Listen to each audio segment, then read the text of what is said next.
Hello, I'm Laura Shoulders. I'm the religious education minister here at St. Joseph and Paul. I just have with me today Juanita Pooser. Juanita attended an event that the diocese held on the Circle of Grace program that we're using now for safe environment for our children. And I've asked her to come and to record a session so that whenever we go to teach this program to the kids that are in our faith formation program, that you catechists can be aware and feel like that you're prepared to be able to teach this. So Juanita, thank you for being here today, and I'm going to turn it over to you. Thanks. Okay, thank you, Laura. Right. 1 in 4 girls and 1 in 6 boys will experience some sort of sexual abuse or exploitation by the age of 18. Up to 90% of the time, the perpetrator is known to the youth or child. Juveniles commit approximately 1/3 of all sex offenses against children.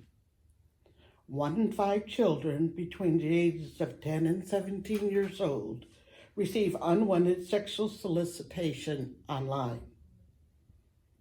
These statistics reveal that today's children and youth have a much higher risk at being abused by somebody they know as opposed to a stranger.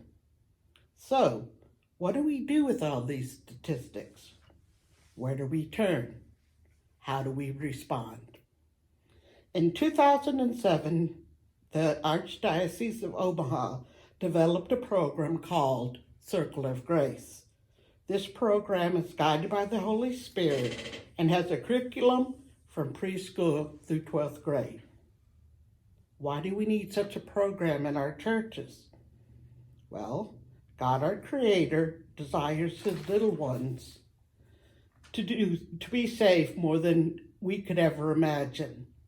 It is an important lesson for children and youth to know their church community cares about their well-being and that they are sacred in God's and the church's eyes. This knowledge builds trust, which enables them to more fully embrace their faith. Teaching that each of us are sacred in God's eyes, along with healthy, unhealthy boundaries, and an action plan, maximizes children's and youth ability to seek help. Imagine the following. Raise your hands above your head, and then bring their arms down slowly, keeping them outstretched. Extend your arms in front of you and behind you. Slowly reach down to your feet, knowing that God is in this space with you. This is your circle of grace. You are in it. The circle of grace is the love and goodness of God that surrounds us and all others. The recognition that God is always with us and is there to help us in difficult situations and holds the very essence of our mind, heart, soul, body, and sexuality, encompassing all of our senses. Circle of Grace culture is a philosophy that represents the core teaching of our Christian faith, the belief and knowledge of God's real presence in our lives. This presence embraces the very essence of each person. The awareness and integration of this knowledge has the ability to transform every aspect of a person's life. So what does today's culture want our children to believe? Let's take a look at these in light of the 10 Commandments.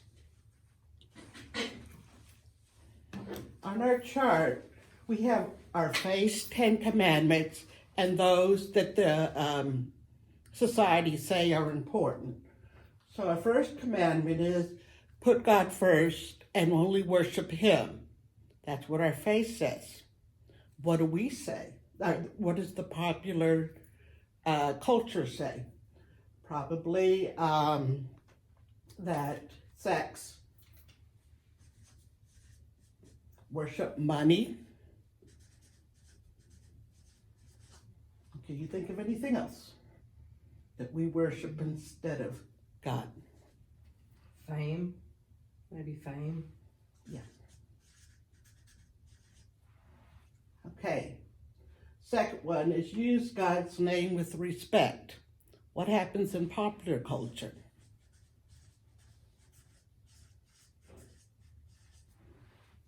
In popular culture, people take the Lord's name in vain.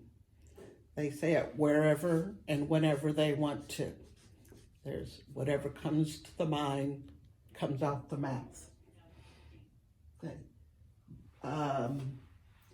When people say OMG and other things that are bad. Yes. Yes. Yes. Okay. Next we have Mass on Sunday. Keep Mass on Sunday and holy days. A lot of times the culture says sleep in, do whatever you want to do. Makes it unimportant.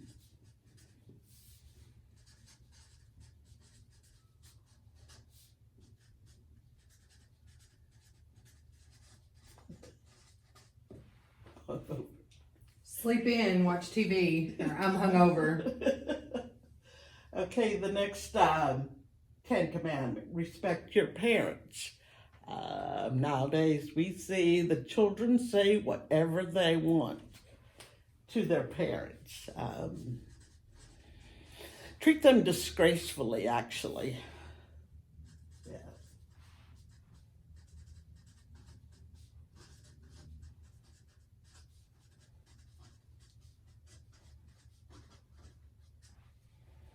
I hate you. I'm not doing what you say. I hate you. I'm not going to do what you say. Yep.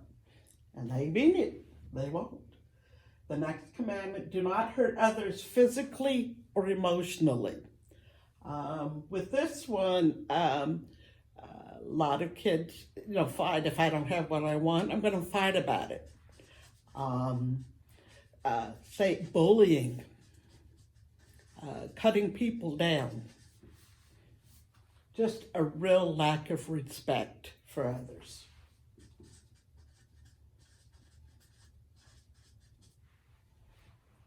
Okay, our next commandment, be faithful in marriage and respect the dignity of the body. A lot of them have mistresses. They think nothing of it. Yes, sex before marriage.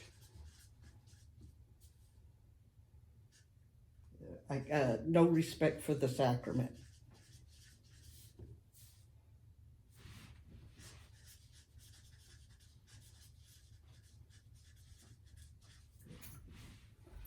Okay. Respect others' belongings. In today's society, if I want it, I can have it, I can take it, and there's nothing you can do about it. The sense of entitlement. I have the right.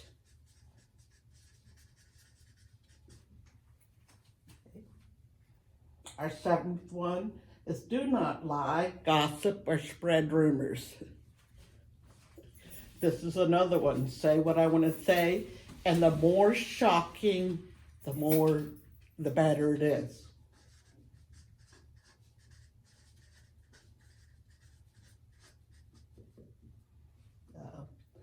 Try to be shocking.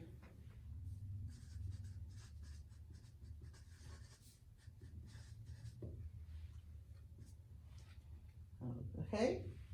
Our ninth one. All are called to respect love between man and a woman. I think this is where transgenderism comes in. Would you say?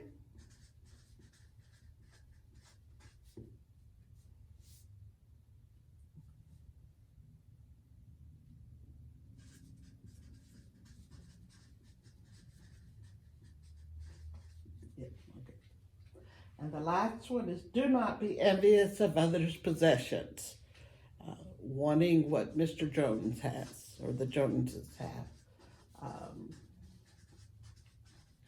Always thinking you want more more is better.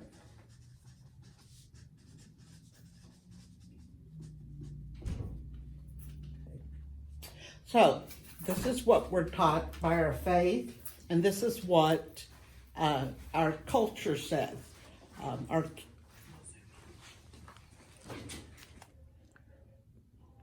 Our children are really in a tough place. They've got all these messages. It's coming from social media. So they're really inundated with all of this. They need help to discern. This particular activity comes from the 8th grade curriculum, where they talk in depth about this.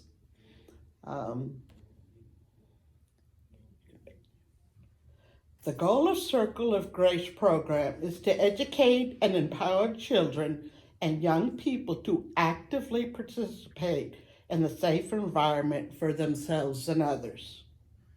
The objectives are: God is present in everyone's circle of grace. God is present because he has a desire to be in relationship with us. God helps us know what belongs in our circle of grace. God helps us know what does not belong in our circle of grace. God helps us to know when to ask for help from a trusted adult. The curriculum of Circle of Grace are comprehensive lessons where comprehensive lessons are given in crucial grades. In K-2, these are for the younger and more vulnerable children, and there's a lot of repetition which they benefit from. Grades 6 and 9 are transitional years, and there's a decrease in bullying, especially cyberbullying, at this age. The focus grades have lesson on a particular area. For grade 4, it's the internet. Grade 5, it's the influence of media. Grade 7, respect. Grade 8, morality and popular culture, which we saw. 10th grade, levels of intimacy. 11, when boundaries go wrong. And 12, love and theology of the Bible. There are also alternative lessons for middle school and high school. They are interactive and culturally relevant and help youth navigate the world they live in using key elements of our faith. Some of the alternative lessons are: what is your model? Steps needed when concerns don't go away. Modesty, a thing of the past or not. Tech savvy or tech safe. Circle of Grace again, really? And human trafficking. Materials are self-contained in every grade. Each grade sections include philosophies and goals, key concepts, leader guidelines, full vocabulary for the program, pre and post assessment and identified grades, easy to follow plans, lesson evaluation, copies of prayer, and handout and parent take-home sheets. There's a lot of preparing things that they do.